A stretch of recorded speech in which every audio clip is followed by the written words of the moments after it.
салому алайкум дӯстон, ба канали Шермардон хуш омадед. мо ба видеоҳои ҷолиби худ имрӯз хотири шумо мухлисони ММА-ро шод хоҳем кард. ба диққат видеоро то охир ҳатман тамошо кунед. дӯстони азиз, агар ба шумо картаи Тинькофф лозим бошад, мо дар комментария силкаашро гузоштаем, дар омада фармоиш диҳед. ёдбас мешавем ки хизматрасонӣ бепул мебошад ва кодро то ҷои иқомататон оварда медиҳанд.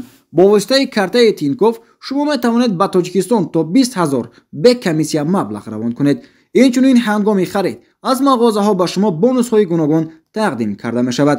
маълумоти бештар дар силкаи комментария ҷой дода шудааст.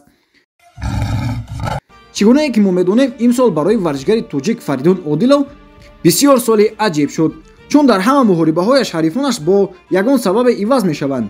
ба ҳисоб ин муҳорибаи дуюми Фаридун дар лигаи СА мебошад ва ҳарифи наваш варзишгари брезилиягӣ Вагнер Прадо бо рекорди 16-7-1 мебошад.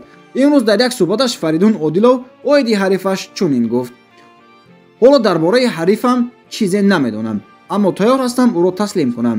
ва ин видеоро ӯ бо чунин навиштаҷот гузоштааст: муҳим нест ки, муҳим нест дар куҷо, муҳим нест бо ки, пул набошад, шӯхӣ ҳам нест.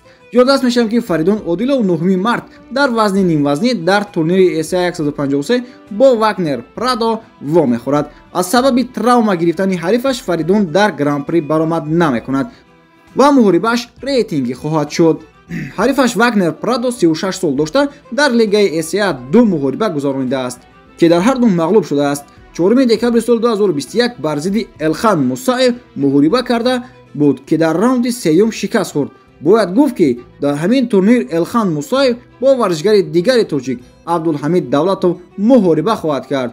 инчунин Прадо моҳи июли соли 2022 бар зидди Григор Матевосян ҷангидааст, ки дар ин муҳорибааш низ шикаст хӯрдааст. аммо ӯ то ин дам 16 ғолибият дошта бисёр таҷрибаи хуб дар ин соҳа дорад ва барои варзишгари мо рақиби ҷиддӣ мебошад. ба ҳар ҳол мо ба Фаридун Одилов муваффақиятро таманно мекунем.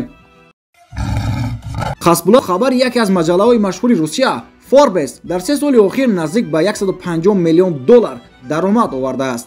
ин хабарро худи Хасбулло рад карда чунин навиштааст: ман метавонам аз болои шумо ариза нависам, чун шумо ба мардум хабари бардуруғро паҳн кардаед. ёддас мешавем ки бо вазъи хабарҳои манба Хасбулло бо яке аз ширкатҳои машҳури ҷаҳони UFC шартнома баста маблағи калонро ба даст овардааст.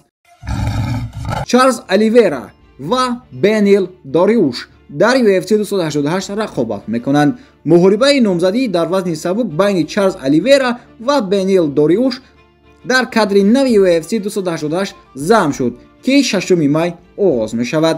дар ин бора аввал варзишгар дар шабакаи иҷтимоияш хабар гузошт ва баъдан ин хабарро расман тасдиқ карданд. бояд гуфт ки моҳи октябри соли гузашта дар Абу-Даби UFC 280 Оливейра натавонист камарбанди қаҳрамонии ҳолии UFC дар вазни сабукро ба даст орад ва дар даври дуюм бо усули треугольник аз ҷониби Ислом Махачев шикаст хӯрд ва Бенил Дориуш дар ҳамин мусобиқот 8-мин пирӯзии пайдарпайи худро бо тасмими даварон бар зидди Матеуш Гамрот ба даст овард.